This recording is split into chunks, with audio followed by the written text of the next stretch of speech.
এই মুহূর্তে আরো এক ব্রেকিং নিউজ দিয়ে আপনাদের। দিল্লি সফর বাতিল মমতা বন্দ্যোপাধ্যায়। দিল্লি সফর বাতিল করলেন মমতা বন্দ্যোপাধ্যায়।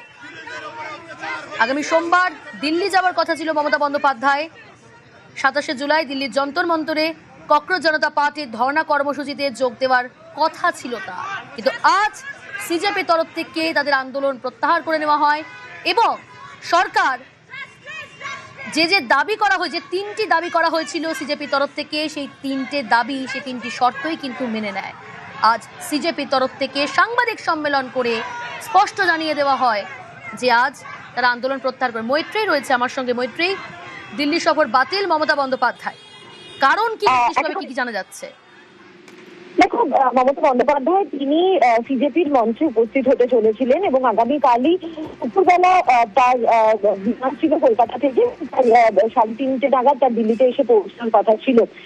তিনি অরবিন্দ কেজরিওয়াল এবং অখিলেশ যাদব তারা একসাথে কথা বলেছিলেন। তারা 3 নেতা একসঙ্গে সিজেপির মঞ্চে উপস্থিত থাকার কথা ছিল আগামী সোমবার, কিন্তু আজকে সিজেপির প্রোটেস্ট উঠে যাওয়ায় সেই সফর মমতা বন্দ্যোপাধ্যায় বাতিল করেছেন। ফলে আগামীকাল তিনি দিল্লি আসছেন না, তৃণমূলের তরফ থেকে জানানো হয়েছে। ওকে।